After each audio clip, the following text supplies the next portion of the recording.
Do I need a bathroom break first?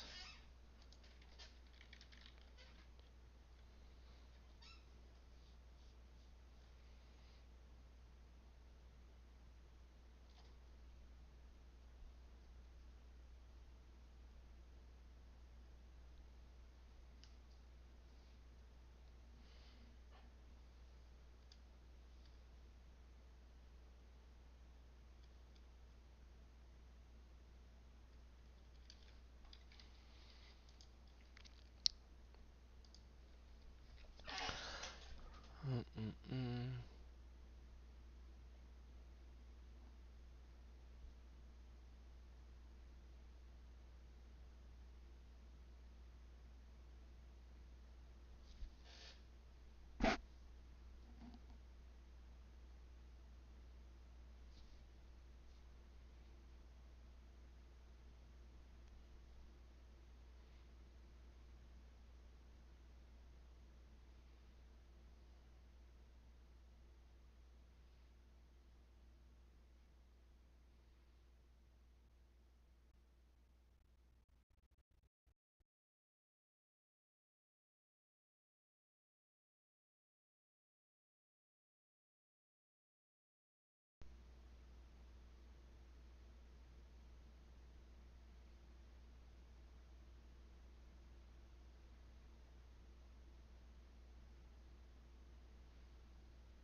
Well, well, well. I gotta listen to this one. It's got enough quality to make the cut for the Flock of Dogs musical.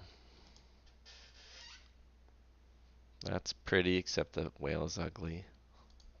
On a Tuesday afternoon, look up and you might see a flying dog or three. See how they fly, wonderfully in the sky. Wonderfully. So Wonderfluffly. tell your friends and together come play this co-op roleplay right now, today. Then I have trouble with roguelike. Like flying dogs that ride a flying whale, and along the air rivers shall we Roguelick. sail. Soar over islands green, blue, and peach, and some that are kinda like the beach. But quick, Philip, Yeah. quiver, for this is no lazy river. Battle on whaleback or in the air, and maybe in the cave beast lair. That is, if you dare to go spelunking there.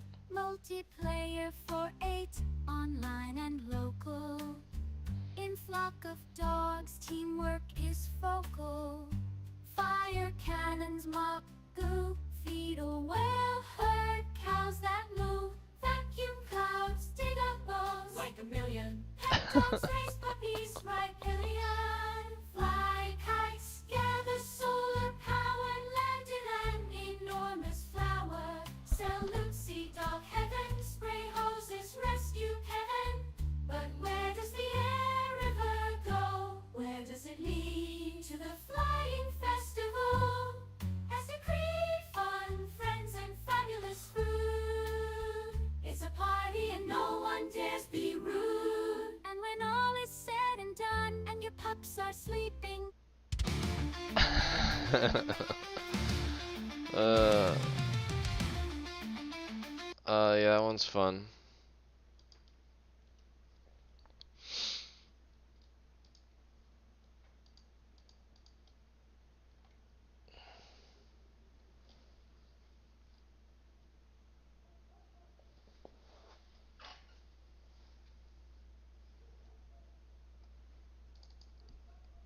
Alright, BRB.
I'm here.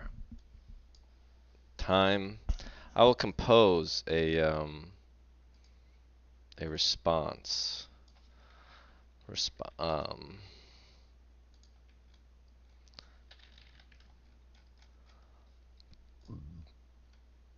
Okay.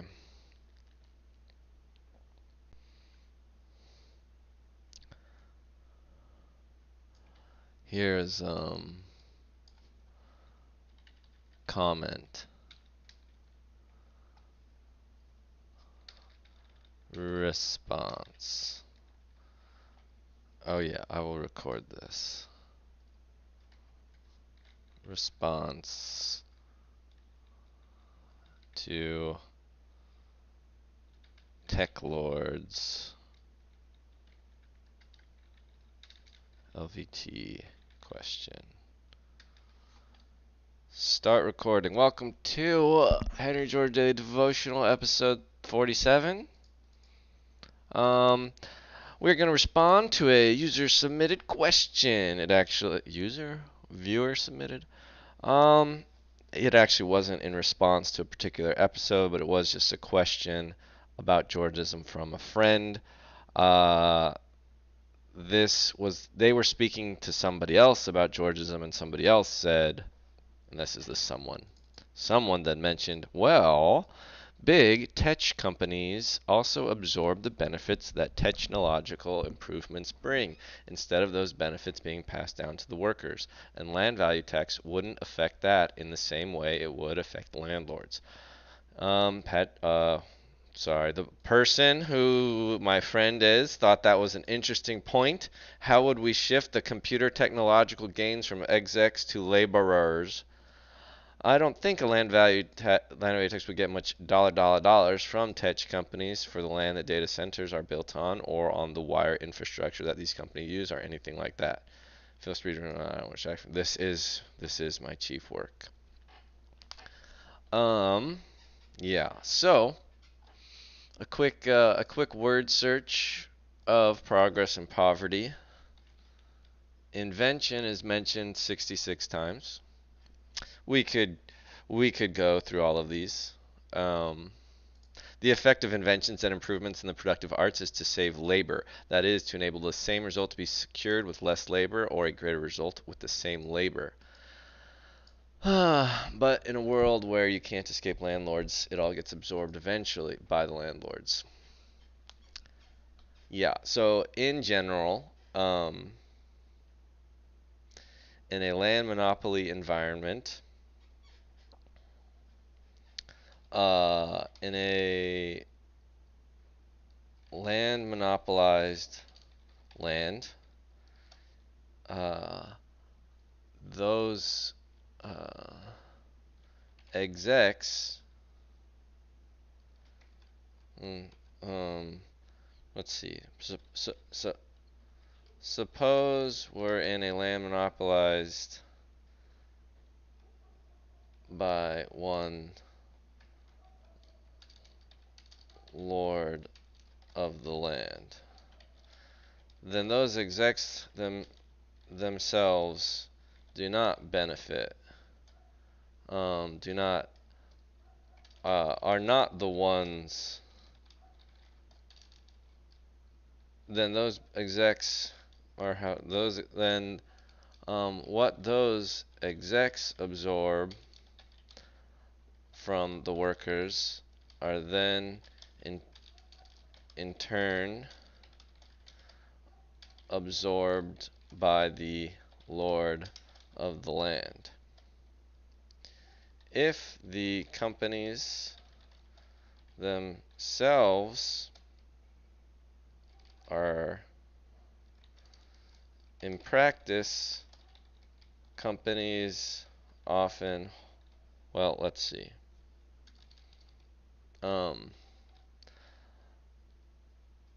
In general, wages are depressed in a non-Georgist environment.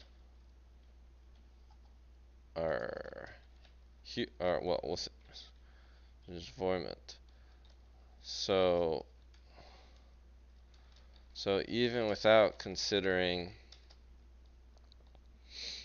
um,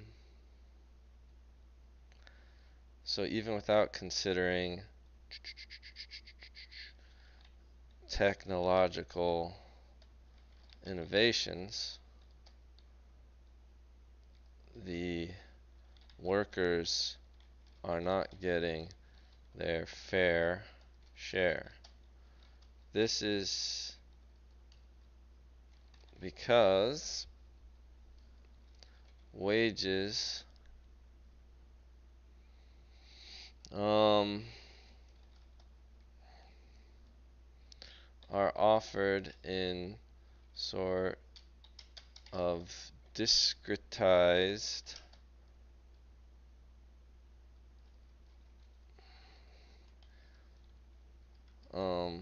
levels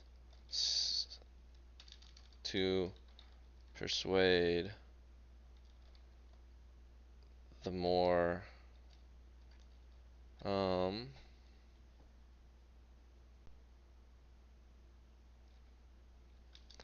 over a base wage,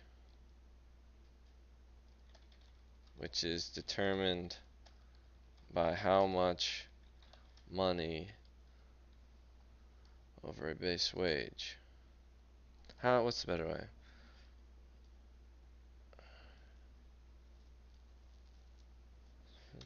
To persuade the best workers to compete for the best jobs. The base wage is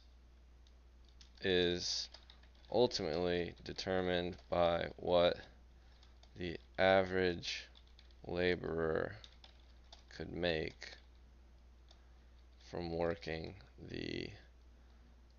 um,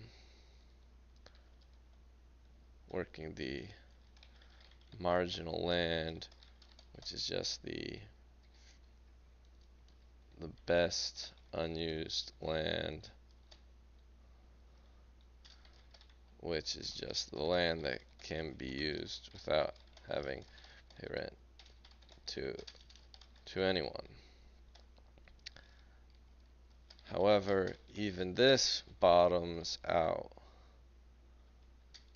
because right now, if I had to go work the best, if I had to go work without relying on any owned land, meaning basically I have to go back out to Joshua Tree and start trying to farm Joshua trees or something. That would probably be a less than living wage. Like, I would literally die. So the other thing that pushes the base wage up is that um, landlords can't let the actual wealth producing population simply die.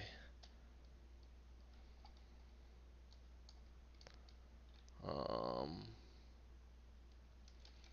does that make sense? I could go on. I could talk about this for lifetimes.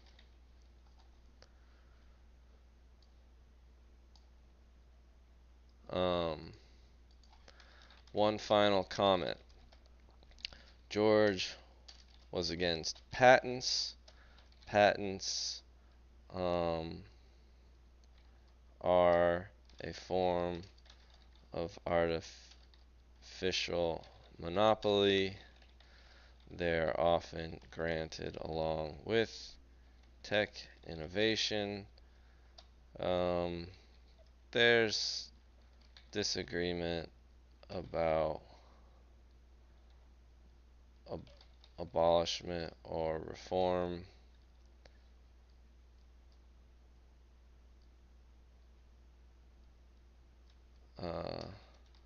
I prefer abolish, but this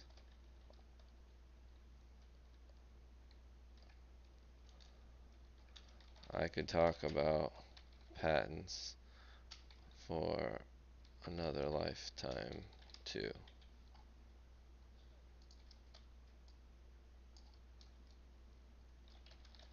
I'll stop there.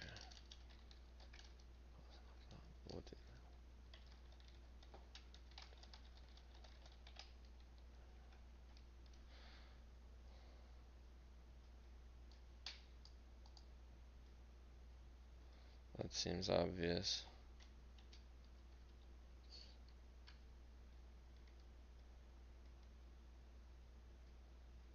So this might be, this is probably a bigger deal in the tech world than others. Final comment. Whilst tech companies in their day-to-day activity do not rely on a large footprint of land, nonetheless, much of their tools are sourced from land dependent. Well, all their tools are sourced from the land, because all wealth, therefore all capital, comes from working the land.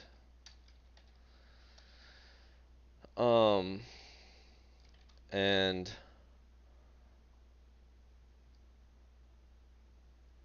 all of the land values surrounding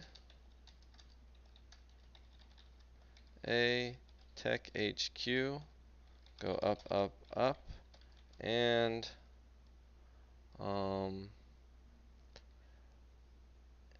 and you may disagree, but it seems like having everyone return to office, i.e., be in the same physical space, seems to be quite valuable and to these companies.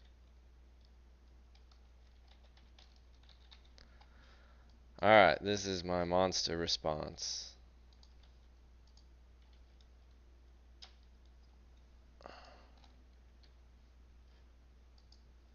Well. 12 minutes into our recording. Now to George. Where did we leave off?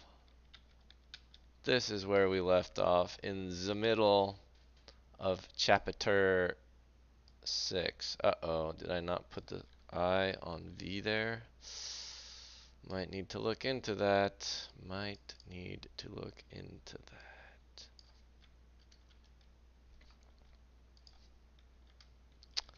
Was episode 46, 36.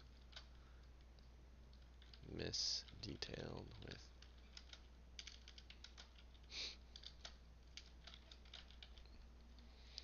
Oh, hello, I forgot you were starting to stream. Oh, I should have pinged you probably. Well, that's okay. You can I sent you, I like live typed the response. Okay, doesn't matter for me. I have the restream going. Yeah.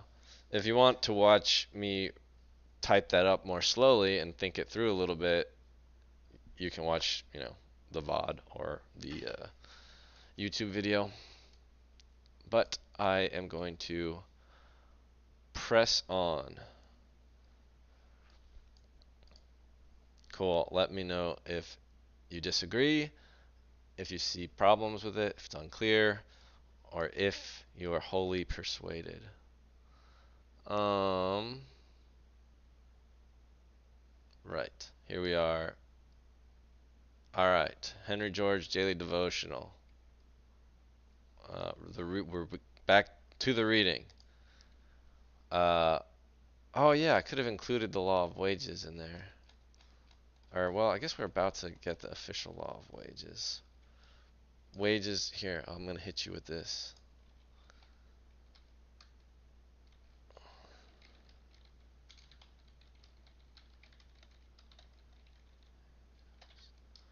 About to be re-derived by him live on the Henry George Daily Devotional. Schwab.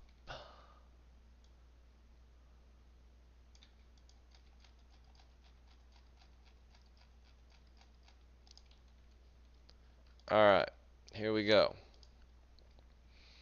Um, yeah, and like this law of wages was like sort of how I was trying to talk to Jonah at LA Indies about, he wants to unionize, he wants to be a socialist, he's, wants down with the big corporations, and I was like, yeah, I sympathize. A land value tax would fix that, as well as abolishing patents and IP rights. However, when I talked to Jonah the very first time and talked to him about Georgism, I had not radically I had not considered the radical suggestion of abolishing IP rights, which George himself does not advocate for. He advocates for a like 30-minute, um, a 30-year, uh, like IP kind of thing.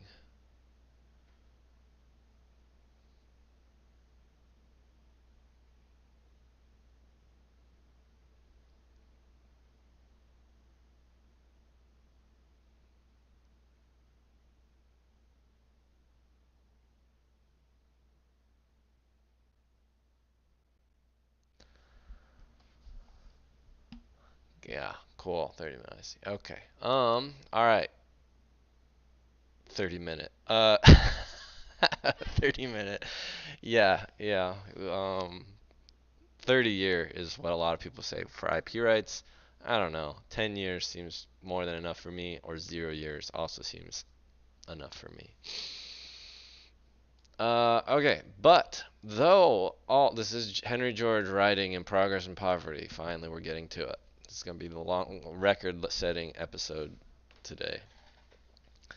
But though all the circumstances which produce the differences in wages between occupations may be considered, remember we got 5 reasons that he gave for why wages um, can be slightly different.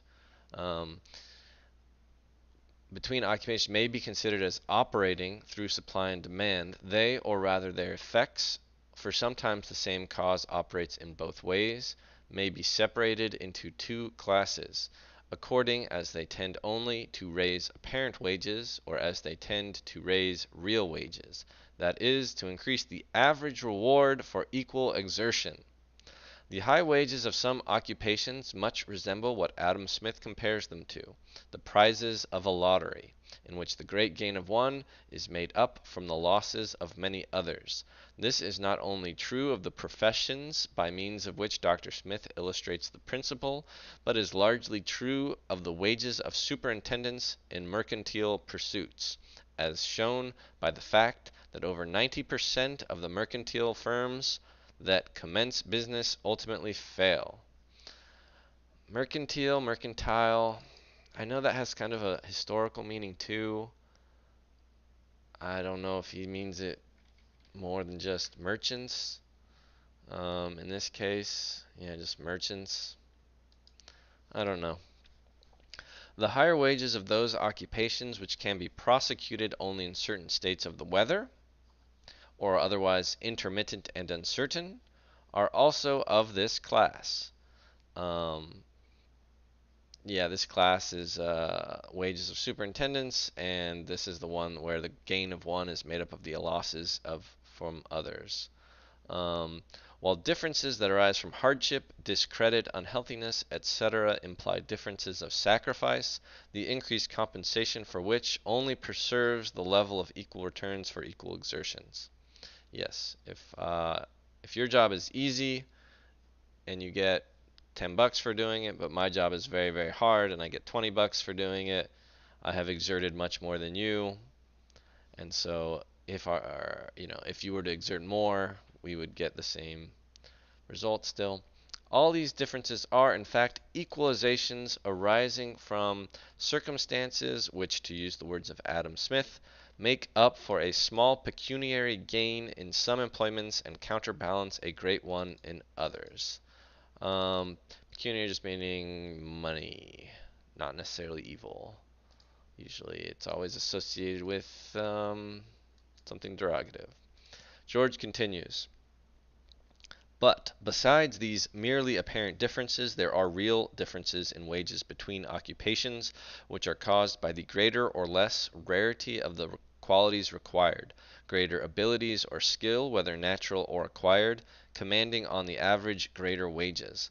Now these qualities, whether natural or acquired, are essentially analogous to differences in strength and quickness in manual labor, and as in manual labor, the higher wages paid the man who can do more would be based upon wages paid to those who can do only the average amount. So wages in the occupation requiring superior abilities and skill must depend upon the common wages paid for the ordinary abilities and skill. That was a key point.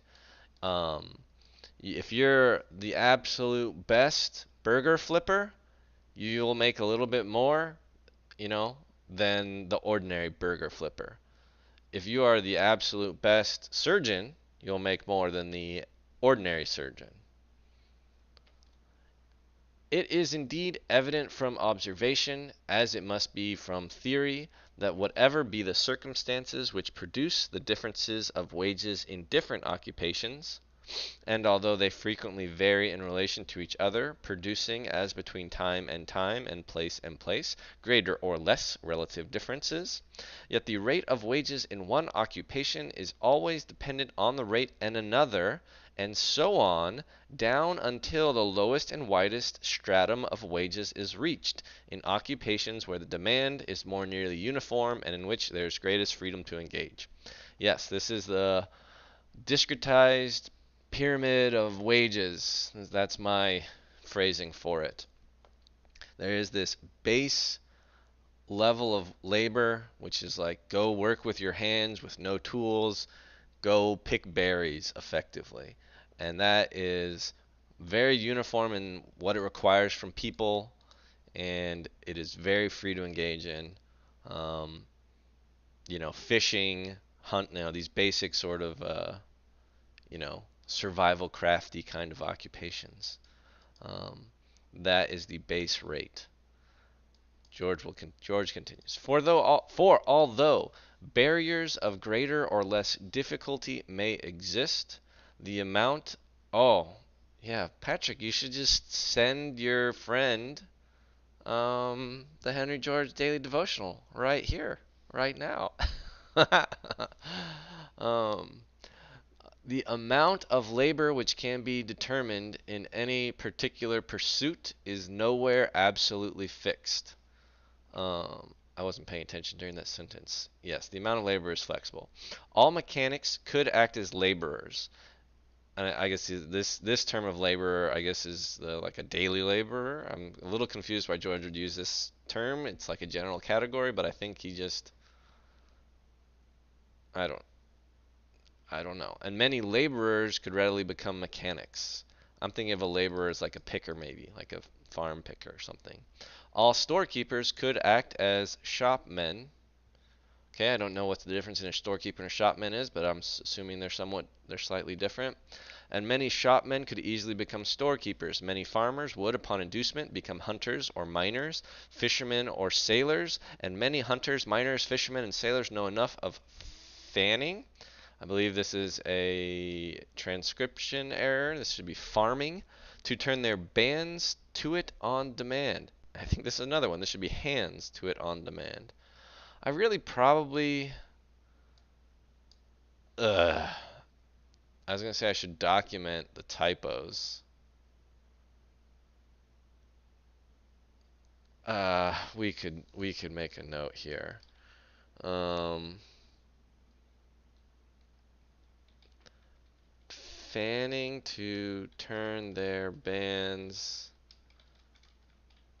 One day somebody can fix all this. Farming to turn their hands.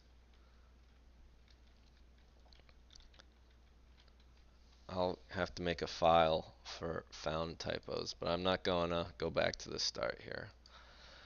In each occupation, there are men who unite it with others. There are men who unite it with others, or who alternate between occupations, while the young men who are constantly coming in to fill up the ranks of labor are drawn in the direction of the strongest inducements and least resistances. Yeah, when I look at myself, I could become a much better programmer. I could redirect my efforts towards visual art, or I could have stuck with math and physics, either teaching, or it'd be tough now to get into the research game because I'm so old and I left that behind. But I could teach, and then the other option for me is I could coach soccer. And of course I'm more fit for some of these than others, but that's what I could do. Yeah, would not really be able to teach music or literature, although I could teach George. Um, but at the base rate, I could also just become, a day laborer, as most of us could, but not all of us. And further, like my mom, she picked cotton as a little girl with her older brother, and then she became a pharmacist. And my uncle became a mechanical engineer. Uh, you didn't need me to tell you that people can change careers. And further than this, George writes, all the gradations of wages shade into each other by imperceptible degrees instead of being separated by clearly defined gulfs. Um, yes, I agree. I think it is helpful though when thinking of like okay, when you think of everyone's a farmer, okay, and they're all farming their own lands. Okay. And one person wants to hire somebody to do this other job. Go fight the lions or the wolves that are preying on our livestock, right?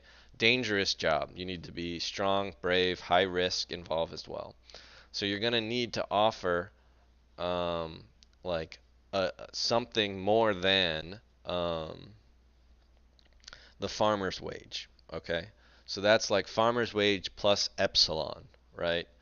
Um, and I don't even want to use epsilon, right? Because that's in math, that's meaning like this infinitesimal, like slightly more than amount, just to be like this amount is more than this amount, but just by the smallest possible amount of moreness.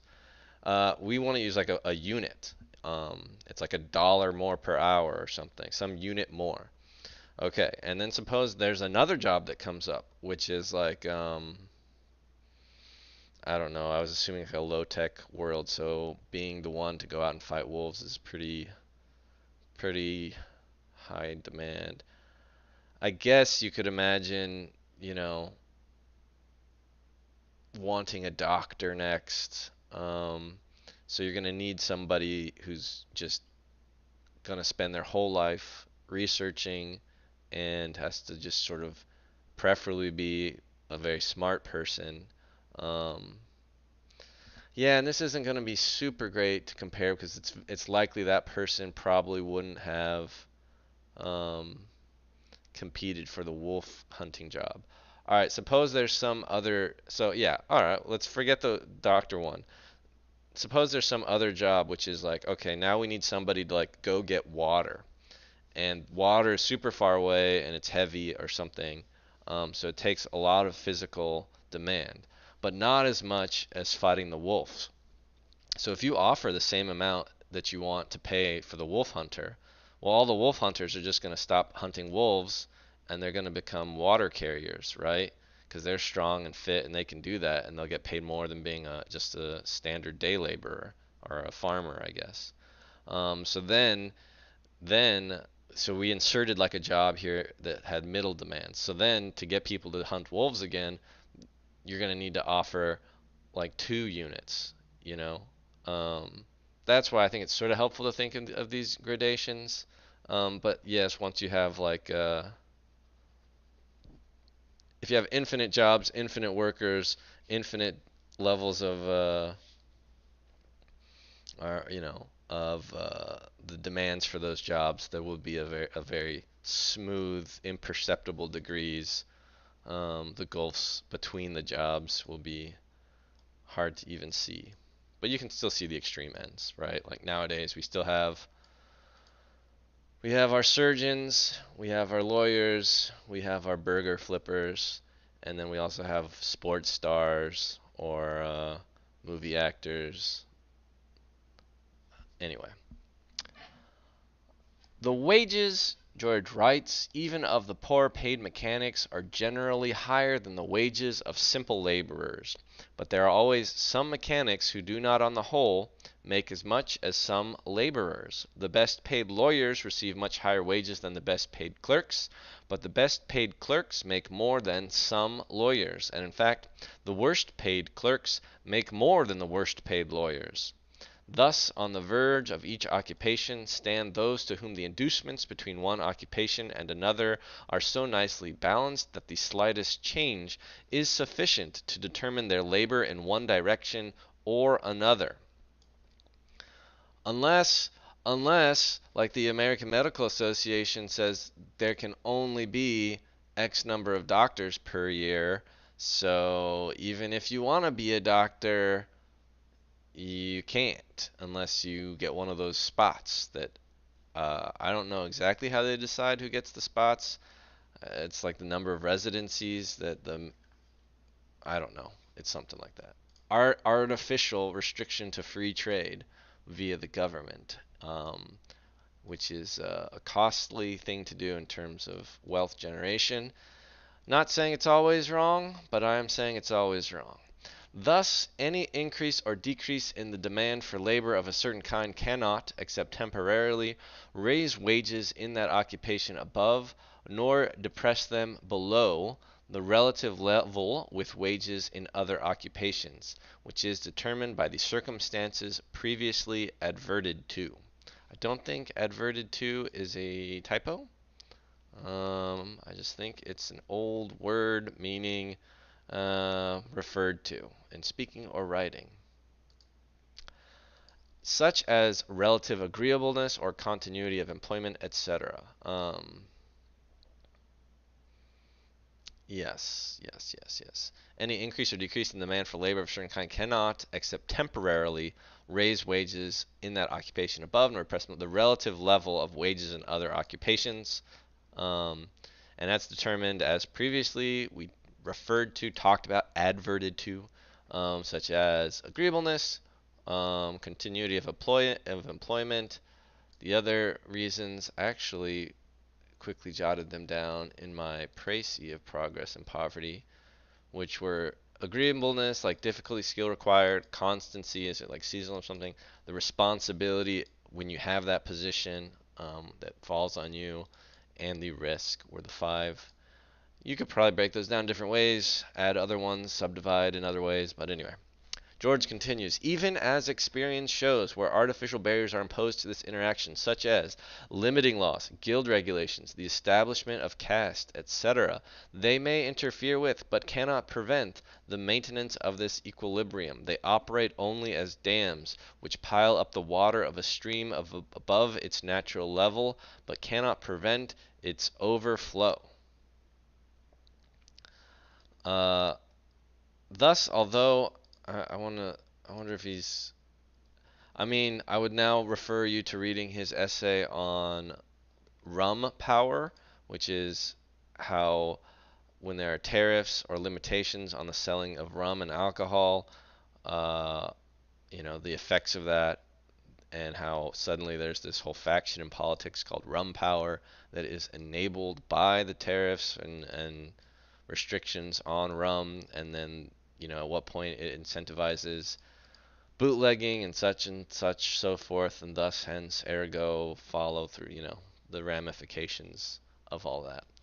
George continues, thus, although they may from time to time alter in relation to each other as the circumstances which determine relative levels change, yet it is evident that wages in all strata must ultimately depend upon wages in the lowest and widest stratum, the general rate of wages rising or falling as these rise or fall. Now, the primary and fundamental occupations upon which, so to speak, all the others are built are evidently those which procure wealth directly from nature. This is our base job. Hence, the law of wages in them must be the general law of wages. And as wages in such occupations, George does do this thing a lot where it's like, here's how things work in the very simplest formation of society, and then he just says it holds at a higher scale. And I must confess that, that does not need be the case. Lots of times in systems, you can start up something, and then the way you keep it going can be somewhat different. I I hugely agree with all of what George writes, but I do sometimes think you could be unpersuaded when he makes some of these leaps. Um, I always try to. I remember several examples of functions in math when I studied it, where these were examples where you'd be very tempted to come to a conclusion of a pattern after you see the function run for like n plus 1, n plus 2, n plus 3, n plus 4, n plus 5, and it's always turning out in this patterned way, and you're like, okay, clearly the pattern is this. But then after you do it, then the professor's like, that's what you guys think? Well, now let's do it with, n plus 7, and then it breaks. And you're like, oh no. And I don't mean the actual like proper way of producing by induction, doing it in the general sense, like n and then given n, or f of n and then given f of n, you use that to then do f of n plus 1, and then you're like, well, it holds then. I guess the example was she just like, I remember the professor showed us this function.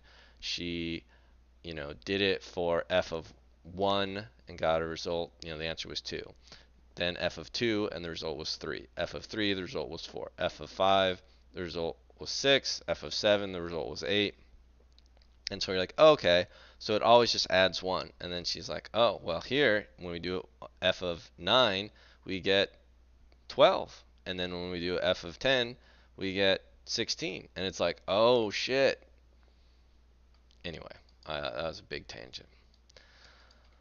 All right. So George does say the base working job, the primary and fundamental occupations upon which, so to speak, all others are built, are evidently those which procure wealth directly from nature. Hence, the law of wages in them must be the general law of wages. Okay. And as wages in such occupations clearly depend upon what labor can produce at the lowest point of natural productiveness to which it is habitually applied, therefore wages generally depend upon the margin of cultivation, or, to put it more exactly, upon the highest point of natural productiveness to which labor is free to apply itself without the payment of rent. Again, rent is what is it is the excess value. Well, you guys know what rent is in this situation, but it is the excess value produced. I'm trying to define it in a non-sort of circular way here with wages, but I guess you don't need wages. The produce, given a fixed amount of labor, applying it to one piece of land, produces X amount. If it produces more than that on another piece of land, that amount more would be the rent. Assuming the first piece of land that we based it off of was marginal land. So obvious is this law that it is often apprehended without being recognized. It is frequently said of such countries as California and Nevada that cheap labor would enormously aid their development, as it would enable the working of the poorer but most extensive deposits of ore. A relation between low wages and a low point of production is perceived by those who talk in this way, but they invert cause and effect. It is not low wages which will cause the working of low-grade ore, but the extension of production to the lower point which will diminish wages. If wages could be arbitrarily forced down, as has sometimes been attempted by statute, the poorer mines would not be worked so long as richer mines could be worked. But if the margin of production were arbitrarily forced down, as it might be, were the superior natural opportunities in the ownership of those who choose rather to wait for future increase of value than permit them to be used now, wages would necessarily fall. Yes. If people just own a bunch of land and they say, well, no, let's not mine this yet, they force wages down. The demonstration is complete. The law of wages we have thus obtained is that which we previously obtained as the corollary to the law of rent, and it completely harmonizes with the law of interest. It is that wages depend upon the margin of production, or upon the produce which labor can obtain at the highest point of natural productiveness open to it, without the payment of rent. This law of wages accords with and explains universal facts that without its apprehension seem unrelated and contradictory. It shows that where land is free and labor is unassisted by capital, the whole produce will go to labor as wages. Where land is free and labor is assisted by capital, wages will consist of the whole produce, less the part necessary to induce the storing up of labor as capital. Where land is subject to ownership and rent arises, wages will be fixed by what labor could secure from the highest natural opportunities open to it without the payment of rent. Where natural opportunities are all monopolized, wages may be forced by the competition among laborers to the minimum at which laborers will consent to reproduce. There it is. A living wage. It gets we speak in the modern era of, oh, we need to pay these people a living wage. George, when he talks about a living wage, he says that is disgusting and way too little, and that is what, like, a literal living wage is what George is talking about. I'm conflating the terms. George here is talking about, like, would you work this job or would you rather die? And I mean, I would flip burgers for $2 and $1 an hour, rather than die. Although I would also be having secret meetings with all of my burger flipping friends to organize a revolution at that point too. Like Ricardo's law of rent, of which it is the corollary. Oh, I didn't read this. Okay. This necessary minimum of wages, which by Smith and Ricardo is denominated the point of natural wages, and by Mill supposed to regulate wages, which will be higher or lower as the working classes consent to reproduce at a higher or lower standard of comfort, is, however, included in the law of wages as previously stated, as it is evident that the margin of production cannot fall below that point at which enough will be left as wages to secure the maintenance of labor. Yeah, if you don't pay them anything, they will not continue to work. Sometimes people talk about this. This is sort of the link to chattel slavery and wage slavery. I guess the other thing, if people don't consent to work, the next choice you would have would be hitting them with a whip, right? I'll flip burgers for $2 or $3 an hour. After that, I wouldn't do it. But if my other option is sit around and do nothing, or if my other option is flip burgers and not get paid, or sit around and do nothing but get whipped and be put in jail, Um, I guess I would flip burgers for nothing to avoid getting whipped. But again, I would be having secret meetings with my other burger flippers to organize a revolution, a rebellion. Like Ricardo's law of rent, of which it is the corollary, this law of wages carries with it its own proof and becomes self-evident by mere statement, for it is but an application of the central truth that is the foundation of economic reasoning, that men will seek to satisfy their desires with the least exertion. I did not remember how often George said this the first time I read it, but he says it a lot. Chatter says you could write a novel and title it "The Flip of the Burger." It's true. I'll put that in my other book title list. It includes "Look a Book" and "You're All Idiots." That was my other title. Actually, I have a few other ones too that I think about. Um, the average See, there, yeah. See, the average man will not work for an employer for less, all things considered, than he can earn by working for himself. Nor yet will he work for himself for less than he can earn by working for an employer. And hence, the return which labor can secure from such natural opportunities as are free to it must fix the wages which labor everywhere gets. That is to say, the line of rent is the necessary measure of the line of wages. In fact, the accepted law of rent depends for its recognition upon a previous, though in many cases it seems to be an unconscious, acceptance of this law of wages. Remember that the Ricardo's law of rent was widely accepted by all the economists, but all the economists did not have the law of wages correct, according to George. But now George is saying that to believe in the law of rent, there's like an unconscious acceptance of the law of wages that all the and then by implications, all these economists are not aware of that. George continues, what makes it evident that land of a particular quality will yield as rent the surplus of its produce over that of the least productive land in use is the apprehension of the fact that the owner of the higher quality of land can procure the labor to work his land by the payment of what that labor could produce if exerted upon land of the poorer quality. In its simpler manifestations, this law of wages is recognized by people who do not trouble themselves about political economy, just as the fact that a heavy body would fall to the earth was long recognized by those who never thought of the law of gravitation.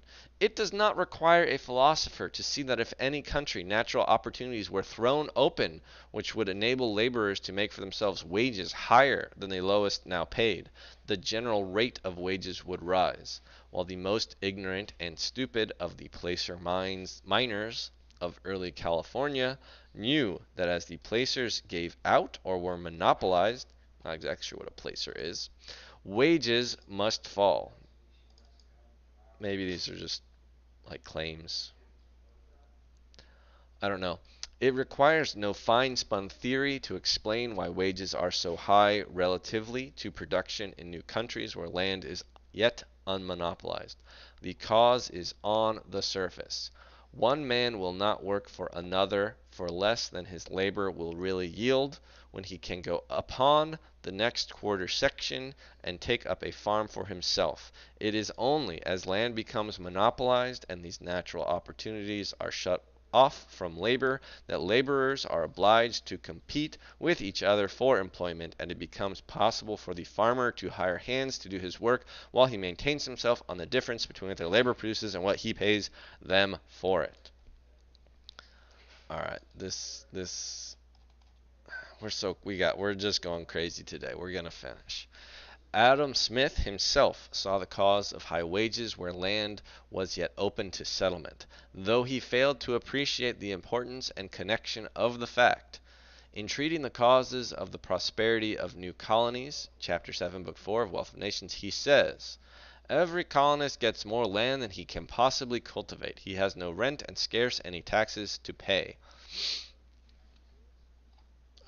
Looks like a transcription error. BB, he is eager, therefore, to collect laborers from every quarter and to pay them the most liberal wages. But these liberal wages, joined to the plenty and cheapness of land, soon make these laborers leave him in order to become landlords themselves, and to reward with equal liberality other laborers who soon leave them for the same reason they left their first masters.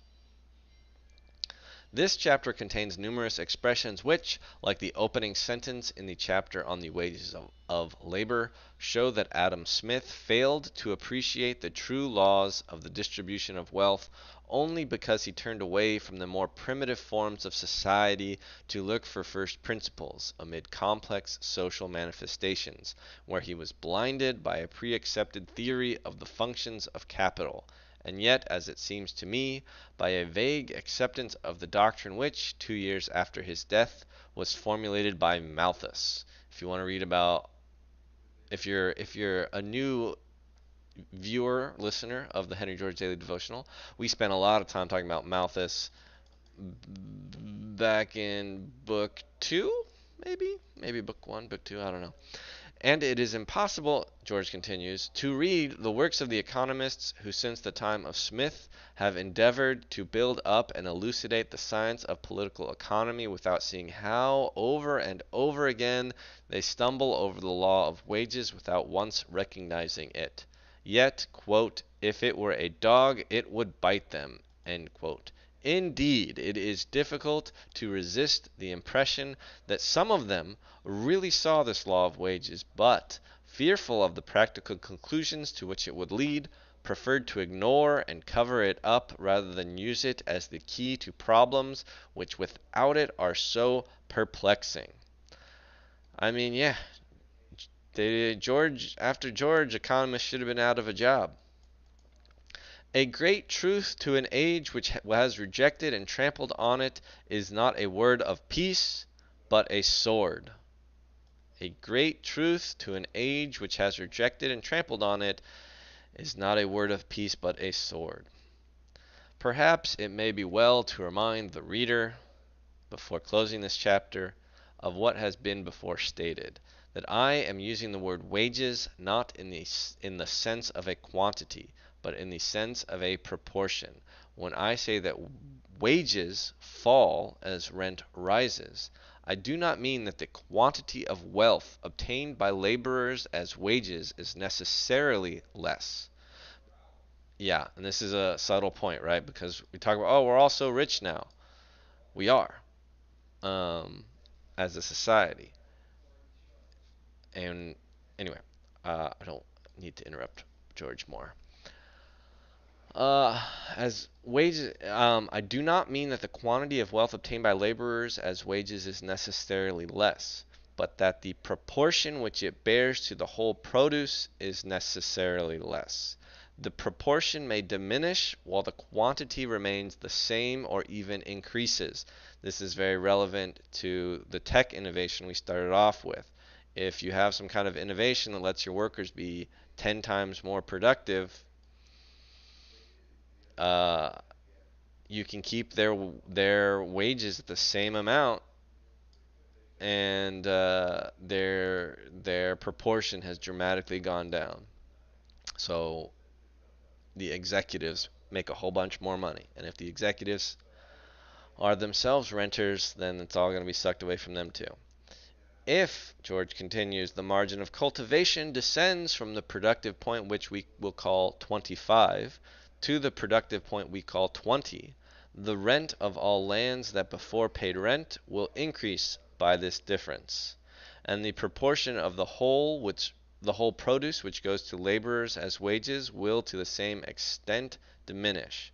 But if, in the meantime, the advance of the arts or the economies that become possible with greater population have so increased the productive power of labor that at 20 the same exertion will produce as much wealth as before at 25, laborers will get as wages as great a quantity as before, and the relative fall of wages will not be noticeable in any diminution of the necessaries or comforts of the laborers, but only in the increased value of land, and the greater incomes and more lavish expenditure of the rent-receiving class. The rich get richer, and the working renters stay the same. And that's sort of a we're all just we're all just frogs as the water starts boiling. No, that doesn't work. Anyway. All right. I'm worn out. This is record-setting daily devotional. If you stuck with me, thank you. So long.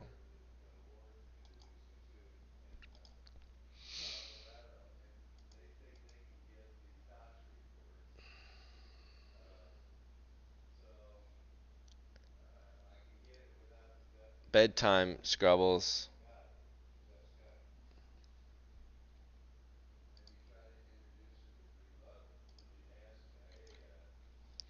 HGDD. Um,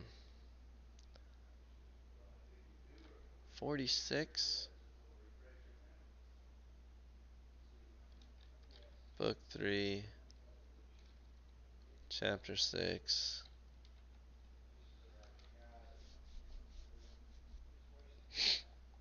You did it. You did it. You spent the whole night, or you survived the whole night.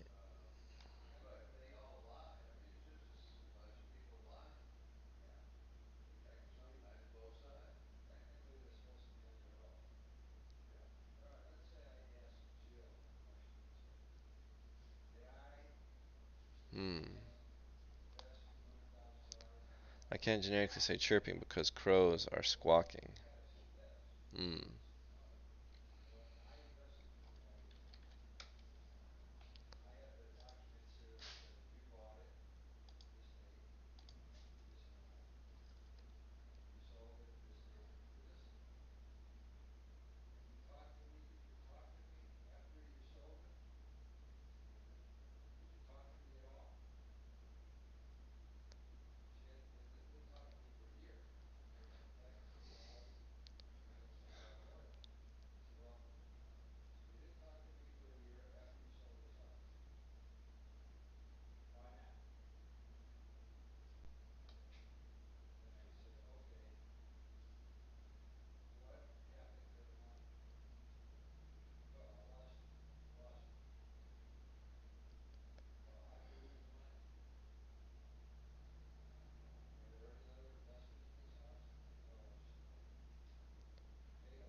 My technique of flipping them.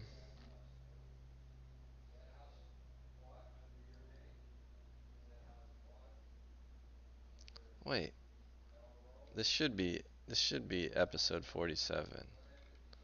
That's my problem.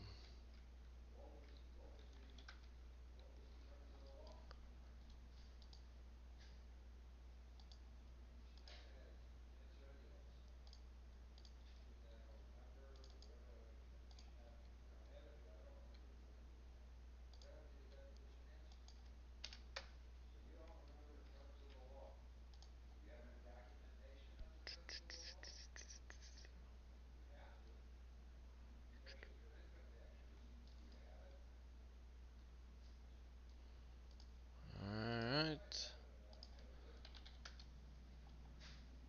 Um.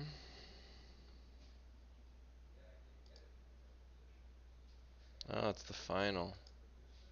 ZVZVZVZ.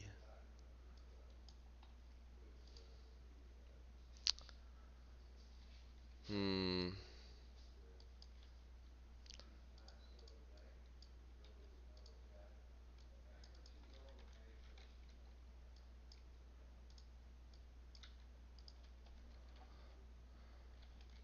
Response to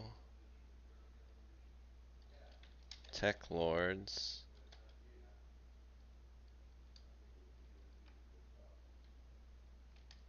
First,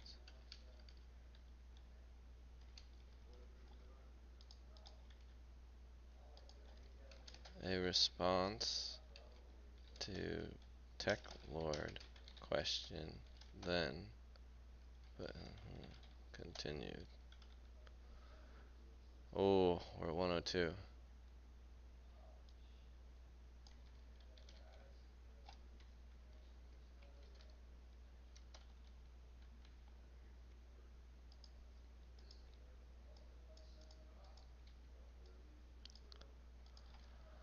All right. First, I respond to a question about tech execs absorbing the benefits of tech innovation. Then George lays down the law of wages.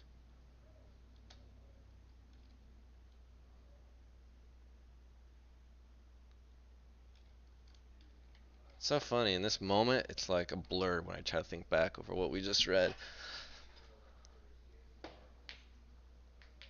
I mean, he just says that the base level of wages is determined by how much you can make on the marginal land. Everything is incremented up from that.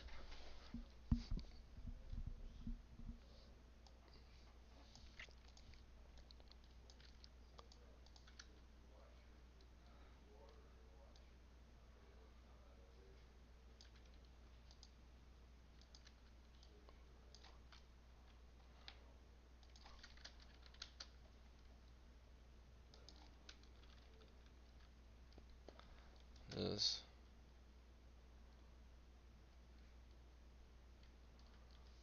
um,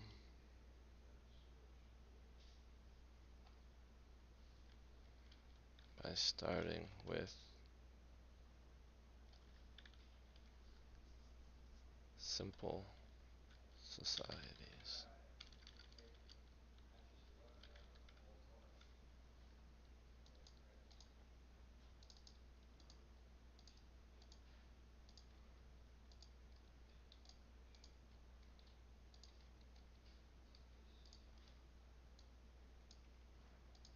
I wonder if I should experiment with different tags.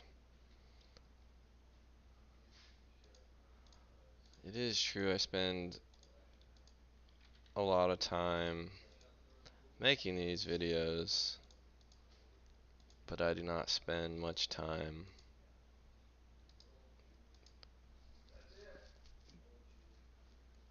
being trying to like smartly distribute them.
Okay, there's variation in wages. There's also variation in wages um, or the loss of one um, and zero sum games like merchants, I guess.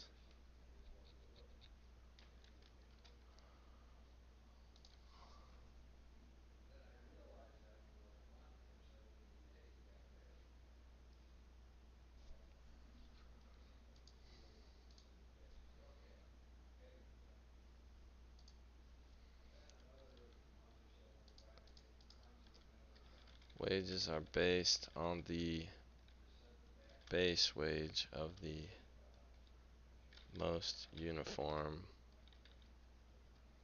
occupation.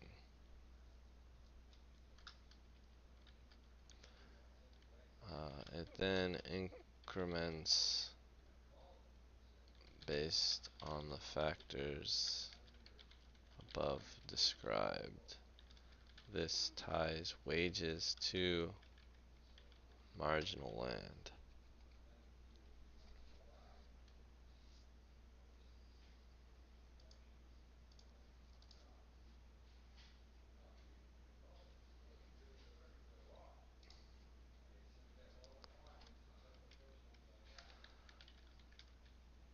There is fluidity in what jobs any worker, any laborer is capable of taking on.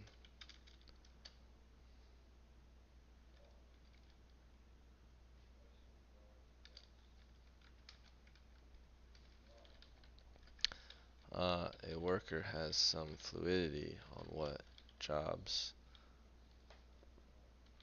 they can work. This smooths the wage levels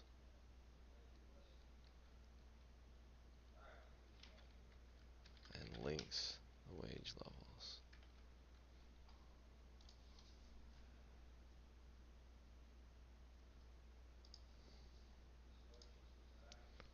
Um, Regulation can only act as a dam.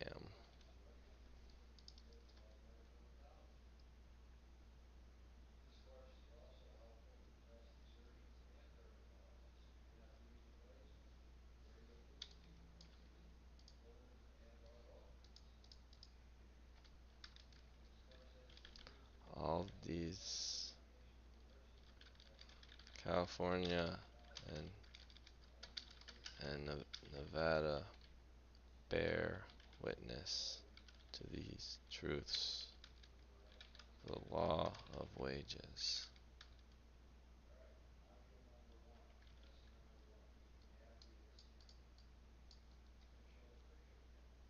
Clear the formatting.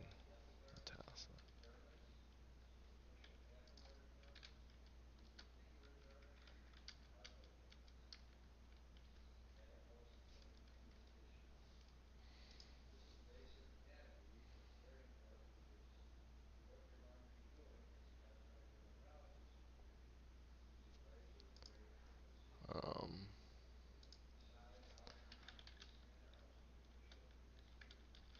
there is also an upwards pressure of wages, that being the level at which workers will consent to reproduce at.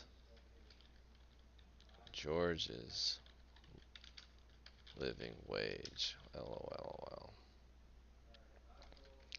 We hit this point when the marginal land is so bad that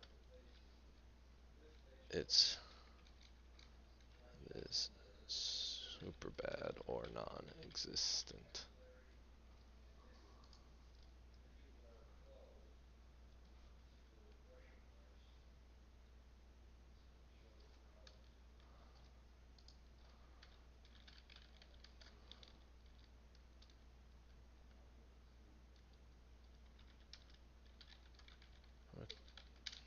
Ricardo and Mill and others saw this point.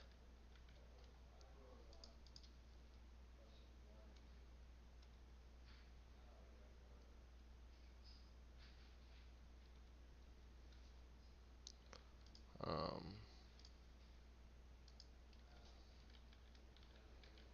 Ricardo and Mill and others fail. Ricardo et al. Failed to appreciate that the law of rent implies this law of wages. maybe they were cowards. Um, and finally, remember your wage can stay constant as the proportion of produce, as your proportion of produce actually diminishes when there's innovation.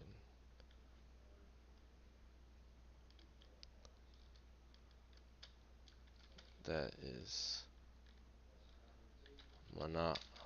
that is whose benefit is monopolized by the landed class. Alright.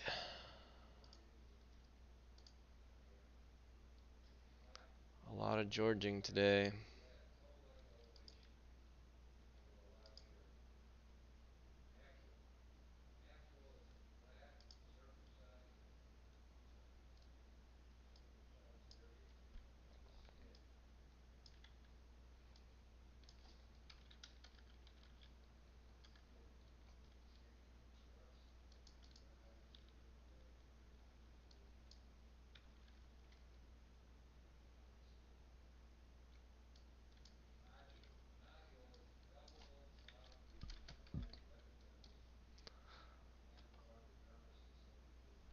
Um,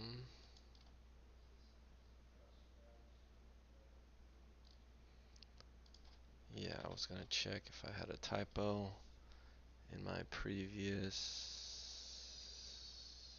Where am I? Your channel? My videos. Um, today, chapter 6. Yeah, well, let's see. Chapter set VI. I thought so. Spotify for podcasters.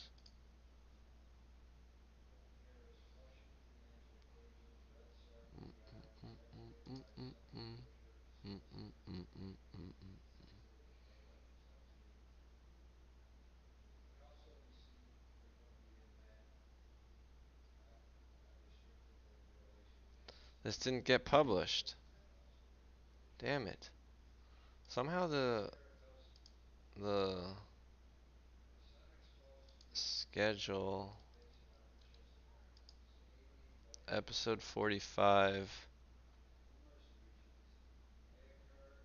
I guess should have been on the 26th or maybe yeah, Friday the 26th.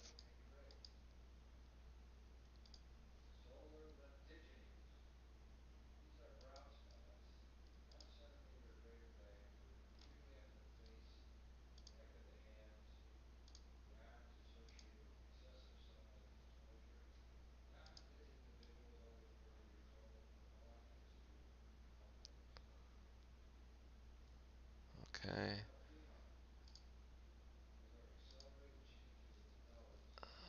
Details. Chapter 6. Save. Fixed. Fixed. Saved. Best U12, U13 goal you'll ever see. Starting in the back. Checking in. Plays it. Oof. Alright. Safe.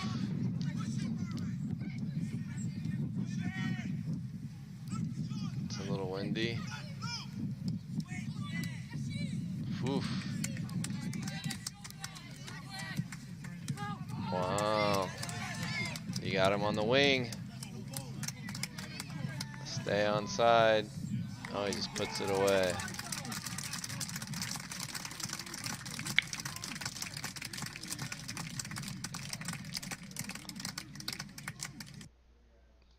Wow. Kids these days. Little britches.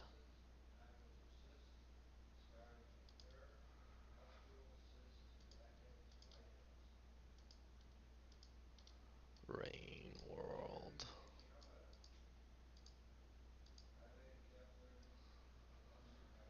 Alright. Goodbye, streamer dreamers.